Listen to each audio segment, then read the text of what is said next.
الحمد للہ وکفى والصلاة والسلام على عباده الذین اصطفى خصوصا على افضلهم وخاتم النبیین محمد الامین وعلى آلہ وصحبہ اجمعین. اما بعد فقد قال اللہ تبارک وتعالی كما ورد في بدء سورة الانفال: اعوذ باللہ من الشیطان الرجیم بسم اللہ الرحمن الرحیم. یسألونک عن الانفال قل الانفال للہ والرسول فاتقوا اللہ واصلحوا ذات بینکم واطیعوا اللہ ورسولہ ان کنتم مؤمنین. صدق اللہ العظیم. رب اشرح لي صدري ويسر لي امري واحلل عقدة من لساني يفقهوا قولي. اللهم ربنا الهمنا رشدنا واعذنا من شرور انفسنا. اللهم ارنا الحق حقا وارزقنا اتباعه وارنا الباطل باطلا وارزقنا اجتنابه. اللهم وفقنا لما تحب وترضى. اللهم وفقنا ان نجاهد في سبيلك باموالنا وانفسنا. اللهم ارزقنا شہادۃ فی سبیلک. آمین یا رب العالمین. اس نشست سے ہم غزوہ بدر پر اپنی گفتگو کا آغاز کر رہے ہیں. سب سے پہلے یہ کہ اس کا تاریخی پس منظر کیا ہے اور اس کے اسباب و عوامل کیا ہیں. ثانیاً یہ کہ اس میں کیا حالات و واقعات رونما ہوئے اور ان کے ضمن میں اللہ تعالی کی طرف سے کیا تبصرہ وارد ہوا اور کیا ہدایات دی گئی. غزوہ بدر سب جانتے ہیں کہ نبی اکرم صلی اللہ علیہ وسلم کی جو دعوت اور تحریک، اقامت دین کی جد و جہد، اس کے ضمن میں اسے ایک اہم ٹرننگ پوائنٹ کی حیثیت حاصل ہے. لیکن یہ کہ جیسا کہ میں پہلے عرض کر چکا ہوں کئی دفعہ، دور حاضر بلکہ حاضر سے اب میں کہوں گا کچھ ماضی قریب، پچھلی صدی میں جو سیرت پر کتابیں لکھی گئیں ان میں بعض پہلوؤں کو چھپایا گیا، اس لیے کہ وہ موجود الوقت جو ماحول دنیا کا ہے اس کے لیے پیلیٹیبل نہیں ہے، قابل قبول نہیں ہے. جب مغرب میں شدید پروپیگنڈا کیا گیا کہ اسلام تو تلوار سے پھیلا ہے، دیکھو کتنی جنگیں کی محمد نے صلی اللہ علیہ وسلم، تو ہمارے جو سیرت نگار تھے اور جو مدافعت کر رہے تھے مغرب کے اس الزام کی، تو ان کا نہیں قطر نہیں. جنگیں جو تھیں وہ صرف مدافعانہ تھیں، حملے ہوئے تھے، کفار کی طرف سے دفاع کیا گیا. یہ در حقیقت جو دین کا انقلابی تصور ہے اور سیرت نبوی کا صحیح فہم ہے اس کے بالکل خلاف ہے. میں یہ عرض کر چکا ہوں کہ سب سے پہلے کسی معاشرے کے اندر جو ارتعاش پیدا ہوتا ہے، جو کانفلکٹ پیدا ہوتا ہے، جو اختلاف پیدا ہوتا ہے، وہ انقلابی لوگوں کی طرف سے ہوتا ہے. لوگ اپنے ماحول میں بس رہے ہوتے ہیں، سب لوگ اپنی تقدیر پر صابر و شاکر، غلام سمجھتے ہیں یہ ہماری تقدیر تھی کہ ہم غلام ہیں، غربا سمجھتے ہیں کہ ہماری تقدیر تھی کہ ہم غریب ہیں، اور ان کی تقدیر ہے کہ یہ امیر ہیں. لیکن یہ کہ ایک اعتبار سے وہاں چاہے آپ اسے فالس کہیں، غیر حقیقی کہیں، لیکن امن ہوتا تھا. کوئی کانفلکٹ نہیں، کوئی تصادم نہیں، کوئی غلاموں نے بغاوت نہیں کی تھی مکے کے اندر، کوئی امیروں نے غریبوں کے اوپر دھاوے نہیں بولے تھے. اس ماحول میں جب حضور نے کھڑے ہو کر کہا یہ نظام غلط، تمہارے عقائد غلط، تمہارا اخلاق غلط، تو ظاہر بات ہے کہ اس تالاب کے اندر پتھر کس نے پھینکا؟ وہ تو آن حضور نے پھینکا صلی اللہ علیہ وسلم. اب اس کے بعد وہ لہریں تو اٹھنی تھی، وہ ایک فطری رد عمل ہے.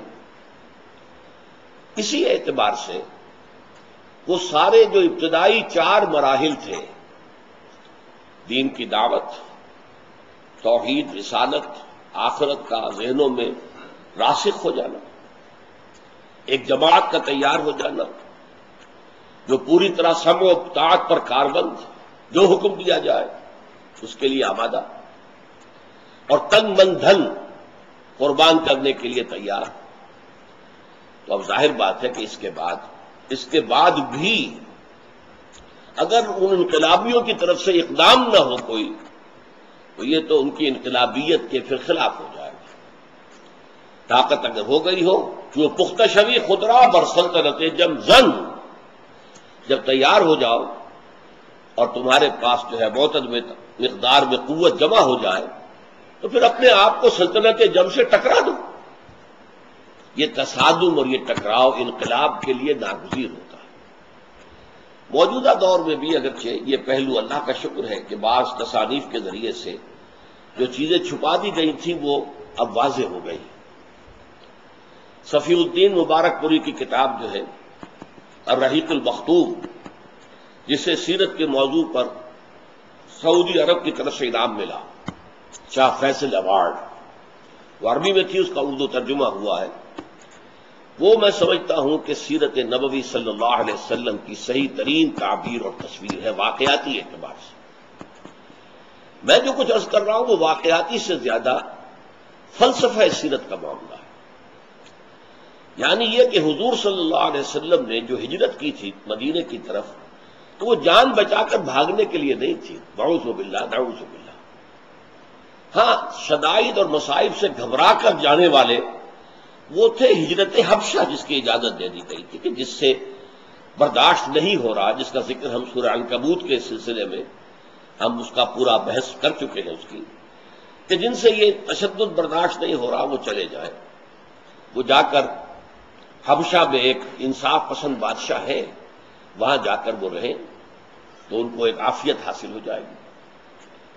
چنانچہ اس کی کوئی اہمیت نہیں تھی، یہی وجہ پورے قرآن میں اس کا ذکر ہی نہیں، صرف تھوڑا سا وہ اجازت کے درجے میں، یا عبادی الذین آمنوا ان ارضی واسعۃ فایای فاعبدون، اے میرے وہ بندو جو ایمان لائے، میری زمین وسیع ہے، بس صرف میری بندگی کرو، اگر یہاں تمہارے لیے ممکن نہیں رہا ہے تو کہیں چلے جاؤ، میری زمین وسیع ہے۔ لیکن اس کا قرآن مجید میں ذکر نہیں ہے۔ یہ ہجرت جو مدینے کی تھی یہ لازم تھی، یہ فرض تھی ہر صاحب ایمان کے لیے۔ کیوں؟ اس لیے کہ پیش نظر یہ تھا کہ مدینے سے اب ہمیں یہ جو کفر کا گڑھ بن گیا ہے، شرک کا مرکز بن گیا ہے، جو ابراہیم اور اسماعیل نے تعمیر کیا تھا توحید کا مرکز، اور نصب کر کے اسے شرک کا مرکز بنا دیا گیا ہے، اس کے خلاف ہمیں اقدام کرنا ہے۔ لہذا تمام اویلیبل جتنی بھی نفری ہمارے پاس ہے اہل ایمان کی، وہ سب اس مرکز پر جمع ہو جائے، اس لیے کہ اقدام کرنے کے لیے تو ساری طاقت ایک جگہ پر جمع ہو۔ ہمیں بیس عطا کر دیا اللہ نے مدینے کا، تو اب وہاں پر سب جمع ہو جائے، فرض تھی یہ ہجرت۔ سورہ انفال میں بھی سورہ نساء میں بھی صاف کہہ دیا گیا اگر وہ ہجرت نہ کرے تو اے مسلمانوں تمہارا ان سے کوئی تعلق نہیں۔ وہ آیتیں ہم بھی پڑھیں گے انشاءاللہ اسی بحث کے سلسلے میں جو سورہ انفال میں آئی۔ بہرحال اس زمن میں اب بھی اس دور میں بھی بہت سے لوگ ہیں جن کا تصور دین جو ہے وہ انقلابی نہیں ہے، پیسو ہے۔ انگریز کا اقتدار ہو تو اس کے سامنے سر جھکائے رکھو، نماز روزے کی اجازت ہو وہ دیتا ہی ہے۔ صدر مشرف ہو تو ظاہر بات ہے آپ کو نماز روزے سے تو نہیں روکتے، زبردستی شراب تو نہیں پلاتے، باقی جو وہ کر رہے ہیں، اور اس کو ذہناً آپ نے ریکنسائل کر دیا، تسلیم کر لیا۔ تو جن لوگوں کا یہ انداز ہے وہ پھر اسی انداز کے اندر سیرت کی تعبیر کر رہے ہیں جو پچھلی صدی میں، یہاں تک کہ مولانا شبلی نعمانی نے بھی اسی انداز کے اندر جو ہے اس کی وضاحت کی۔ اس لیے میں آج پھر آپ سے عرض کر رہا ہوں، دیکھیے ہجرت ہوئی ہے ربیع الاول سن 1 ہجری میں۔ سن 1 ہجری کیوں کہہ رہے ہیں کہ ہجرت ہی سے تو سن شروع ہوا ہے، تو یہ سن 1 ہجری کے اس ماہ ربیع الاول میں ہجرت ہوئی۔ اس کے بعد شعبان سن 1 تک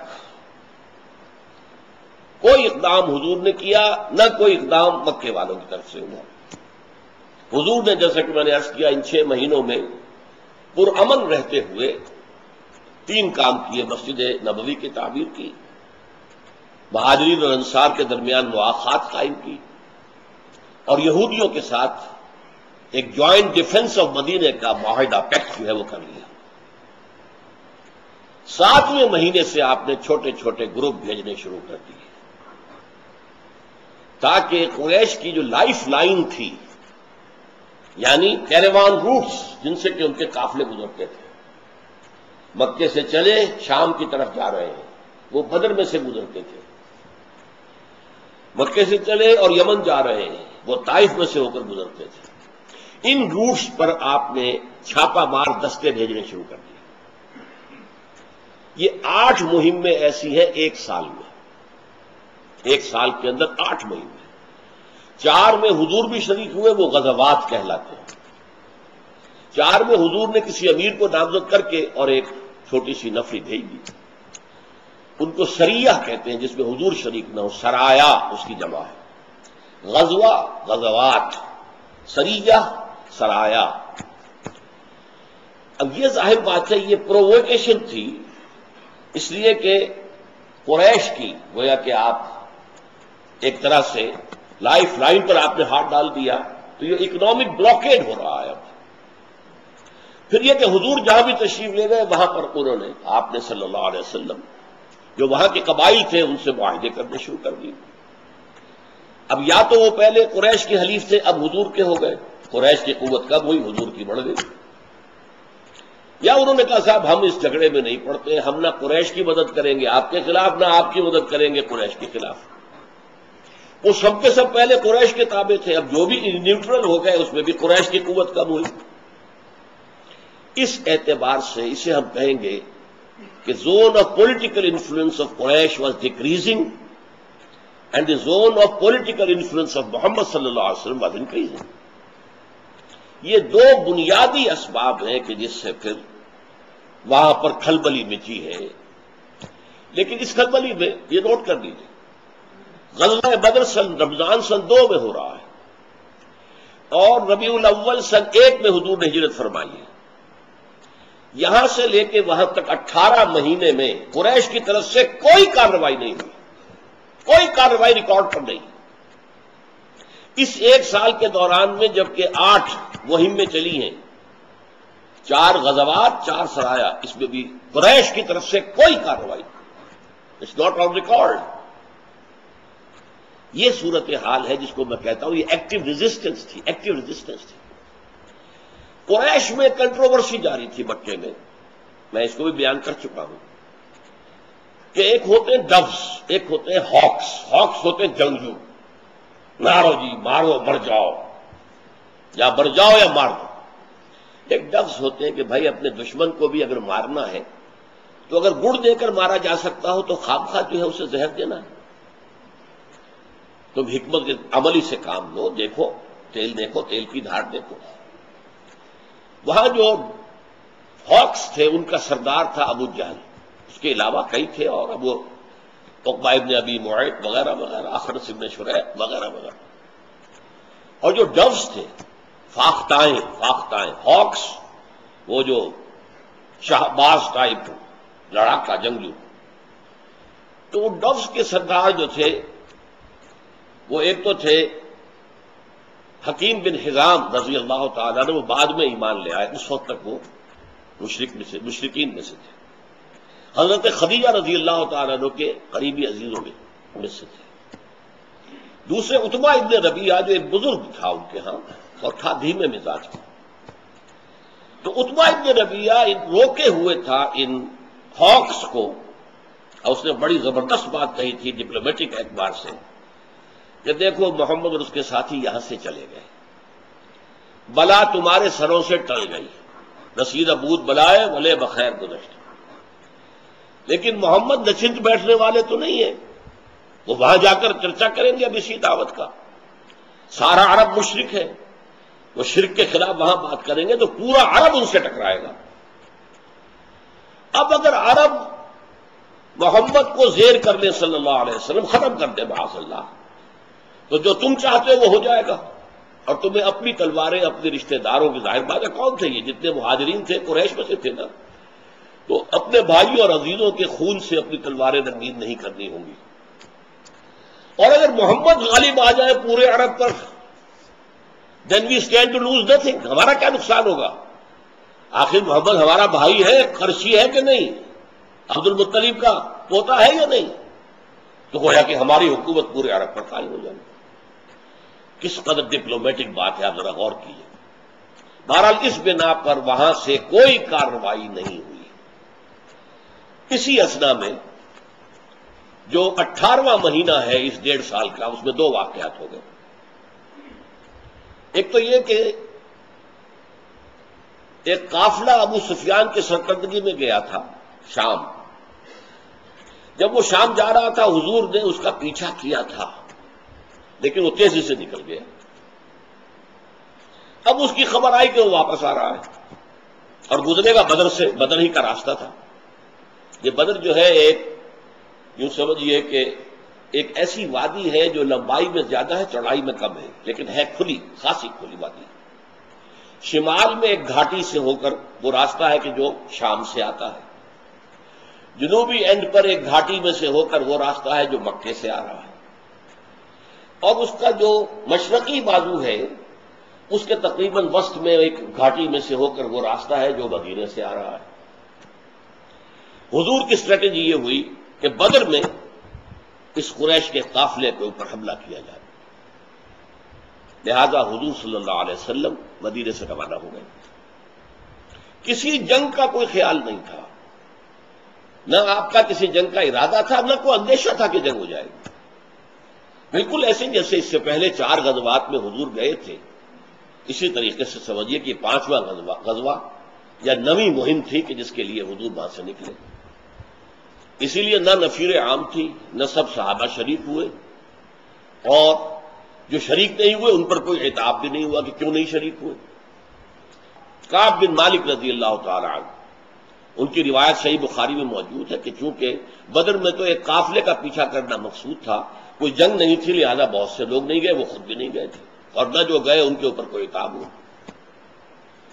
لیکن یہ کہ 2 واقعات ایسے ہو گئے کہ قریش میں اب وہ ڈوز جو ہیں ان کی آواز دب گئی اور ہاکس کی آواز جو ہے وہ بلند ہو گئی. ایک ابو سفیان نے اپنا ایلچی بھیج دیا، جاؤ شور مچا دو مکے کے اندر کہ ہمارے قافلے کو خطرہ ہے محمد کے لوگوں سے، وہ لوٹ لیں گے. اور قافلے میں 1000 اونٹ تھے، 50,000 دینار، 7 من سونے کے مساوی، اور بہت سا مال، اور صرف 40 اس کے جو ہیں وہ پہرے دار کہہ لیں، محافظ کہہ لیں. تو یہ قافلہ تو ختم ہو جائے گا، تمہاری ساری دولت محمد لوٹ لیں گے. عین اسی وقت جو سریہ نخلا ہوا تھا، جہاں کے مسلمانوں کے ہاتھوں ایک مشرک مارا گیا، عمرو بن الحضرمی، اس کا قتل ہو گیا. ادھر سے اس کا بھائی چیختا ہوا آیا کہ ہمارے آدمی کو، میرے بھائی کو قتل کر دیا ہے محمد کے آدمیوں نے، اور قتل بھی کیا ہے رجب کے مہینے میں، جو کہ مہینہ جو ہے وہ اشہر حرم میں سے ہے. بس اب یہ طوفان جو ایک وقت میں جمع ہو گیا، تو ظاہر بات ہے کہ اب ڈوز کی بات کچھ نہیں ہو سکتی تھی. اب جو ہے ہاکس غالب آ گئے، طبل جنگ بجا دیا گیا، اور 1400 آدمی مکے سے اس فوج میں شریک ہو کر آ گیا ہے. یہ اصل میں جو 1000 مشہور ہے، آپ سوچ رہے ہوں شاید میں نے غلطی سے 1400 کہہ دیا، مکے سے 1400 نکلے تھے. لیکن ابھی یہ سفر میں، ابھی یہ بدر کی گھاٹی سے کافی پہلے تھے کہ وہاں اطلاع پہنچ گئی کہ قافلہ تو نکل گیا، صحیح اور سالم واپس چلا گیا. اسی کے ابو سفیان نے یہ حکمت کی تھی کہ ایک طرف تو ایلچی بھیج دیا کہ وہ بدر کی طرف آئے، فوج آ جائے، دوسری طرف خود راستہ بدل دیا، پہاڑ کے دوسری جانب مغربی جانب سے ہو کر جو میدانی علاقہ تھا اس میں سے ہو کر قافلہ نکال کر لے گیا. جب یہ اطلاع پہنچی کہ قافلہ تو ہمارا حفاظت کے ساتھ جو ہے وہ پہنچ گیا ہے، تو پھر ایک یہاں پر پھر ڈوز کو موقع مل گیا. انہوں نے کہا اب خامخواہ خونریزی کی کیا ضرورت ہے، ہم تو اپنے قافلے کی حفاظت کے لیے نکلے تھے. ابو جہل اڑ گیا، نہیں، ہمیں تو اب کفر اور جو بھی ہے، کفر اور جو مسلمان جسے اسلام کہتے ہیں، حق کہتے ہیں، تو کفر کا اور حق کا اب فیصلہ ہو کر رہے گا.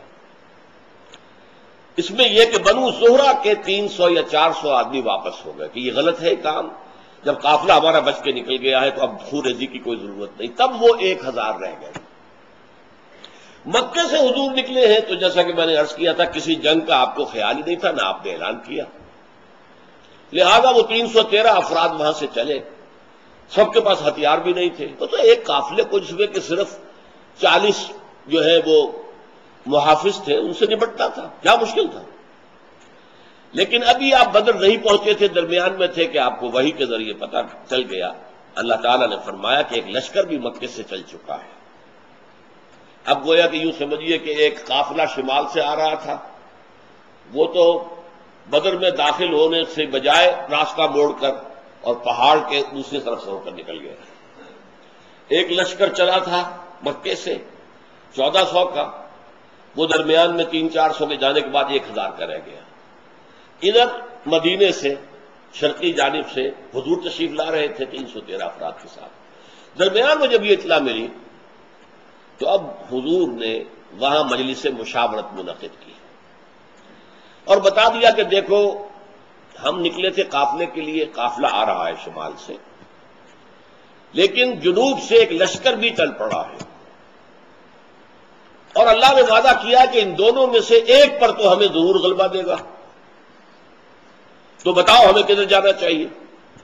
یہ در حقیقت جو بھی کوئی سپہ سالار ہوتا ہے، یہ اس کا کام ہوتا ہے کہ وہ اپنے ساتھیوں کے مورال کا اندازہ کر لے، کتنا کچھ جذبہ ہے، کتنا کچھ ان کے اندر جو ہے تن من دھن نثار کر دینے کے لیے آمادگی۔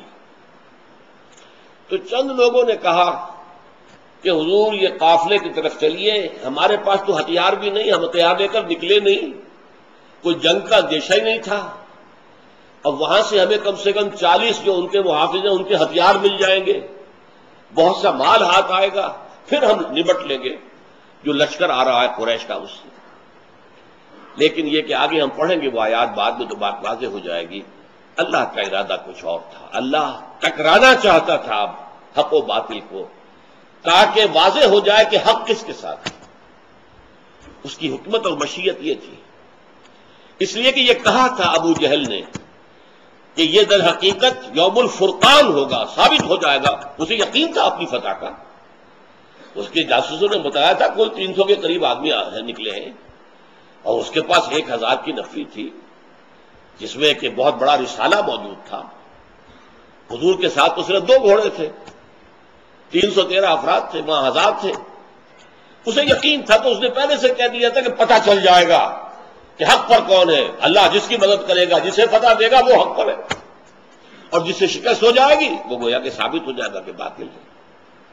تو اللہ اس کی بات اس کے منہ پر دے کر مارنا چاہتا تھا کہ معلوم ہو جائے کہ حق کدھر ہے اور باطل کدھر، اور پھر یہ مٹ بھیڑ ہوئی ہے، اور پھر اس کے اندر جو حالات و واقعات ہوئے وہ بعد میں بیان کروں گا۔ اب جو میں نے آج پڑھی تھی صرف اس کے بارے میں اس وقت عرض کر دوں۔ یہ قرآن مجید کا ایک عام انداز ہے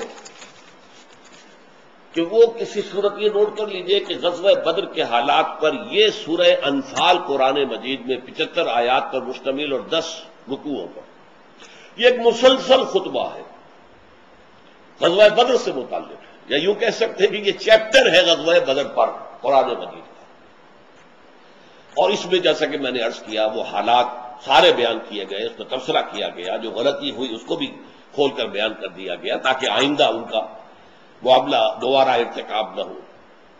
لیکن آغاز کیا ایک ایسے مسئلے سے کہ جو جنگ کے بعد مسلمانوں کے مابین مختلف سی بن گیا، وہ تھا مال غنیمت کا مسئلہ۔ اس سے پہلے کوئی قانون تھا ہی نہیں، قرآن میں نازل نہیں ہوا تھا، اور عرب کا یہ رواج تھا کہ جو شے جس کے ہاتھ لگ جائے وہ اس کی ہے بس۔ اب یہاں ظاہر بات ہے کہ جب قریش کو شکست ہو گئی اور وہ بھاگے، کچھ لوگ ان کا پیچھا کرنے گئے تاکہ انہیں قتل کریں یا انہیں اسیر بنا کر لیا، تو مال غنیمت جمع کرنے کا کوئی شکال ان کے لیے تھی نہیں۔ کچھ لوگ پہرے پر تھے، انہیں وہاں سے ہٹنے کی اجازت نہیں تھی، لہٰذا انہوں نے بھی کوئی مال غنیمت جمع نہیں کیا۔ اب جس کے حصے میں جو چیز آئی اس نے سمجھا یہ میری ہے، جبکہ مطالبہ کیا انہوں نے بھی، جو گئے تھے پیچھا کر رہے تھے بھاگنے والوں کا، کہ ہمارا بھی کچھ حق ہونا چاہیے۔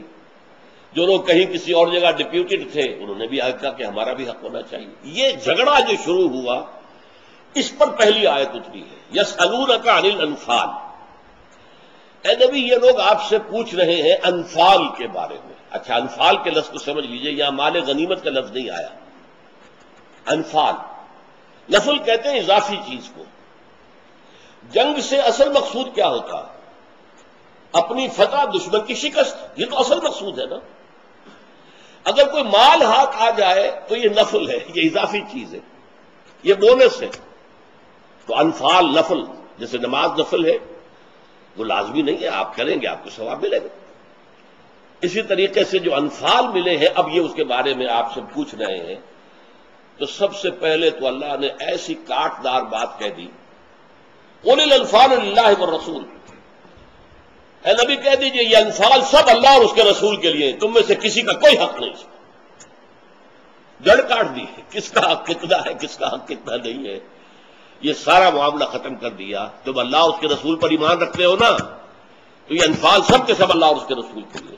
فاتقوا اللہ، تو اللہ کا تقوی اختیار کرو، وَأَصْلِحُوا ذَاتَ بَيْنِكُمْ، اور اپنے مابین جو معاملات ہیں انہیں درست کرو، کسی کنفلکٹ کو، کسی اختلاف کو، جھگڑے تک بڑھنے مت دو۔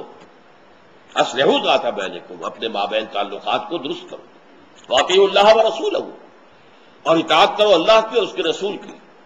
ان کنتم مومنین، اگر تم مومن ہو۔ یہاں تو یہ بات کہہ کے گویا کہ مسئلے کی جڑ کاٹ دی، کسی کا کوئی حصہ نہیں، لاؤ سب جمع کرو، یہ سب اللہ اور اس کے رسول کے۔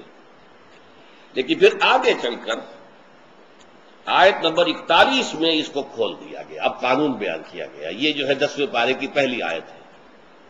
وَاعْلَمُوا أَنَّمَا غَنِمْتُمْ، یہاں لفظ غنیمت آ گیا۔ جان لو کہ جو کچھ تمہیں غنیمت حاصل ہوئی ہے، مِنْ شَيْءٍ فَأَنَّ لِلَّهِ خُمُسَهُ وَلِلرَّسُولِ، تو اس کا 5واں حصہ تو اللہ اور اس کے رسول کے لیے۔ وَلِذِي الْقُرْبَى وَالْيَتَامَى، اور ذی القربہ کس کے؟ رسول کے، تاکہ رسول اپنے قرابت داروں کا بھی کچھ حق ادا کرے۔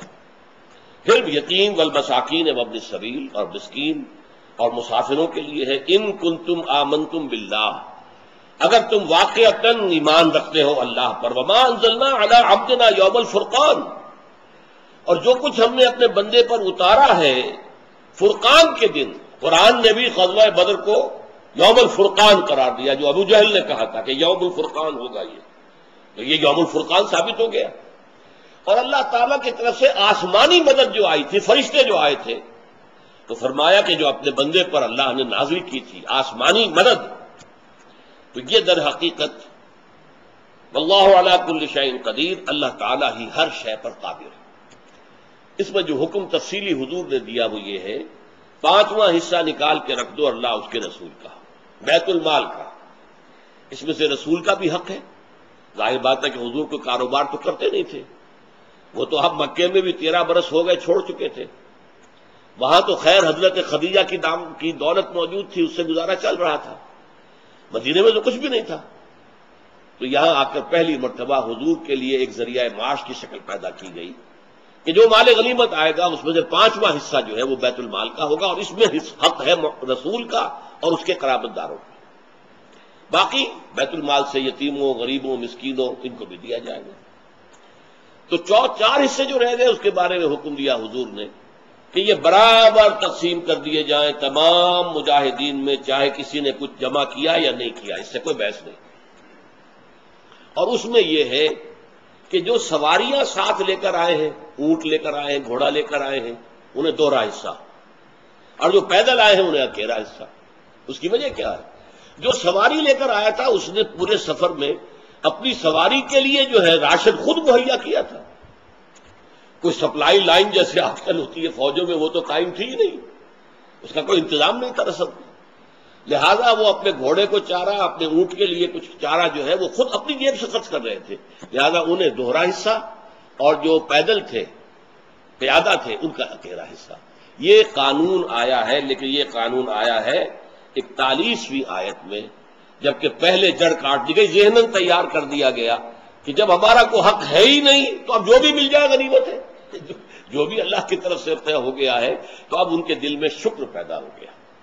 اس پہلی نشست میں ہم یہیں تک رہ گئے، آگے انشاءاللہ بحث ہوگی دوسری نشست میں۔ بارک اللہ لی ولکم فی القرآن العظیم ونفعنی وإیاکم بالآیات والذکر الحکیم۔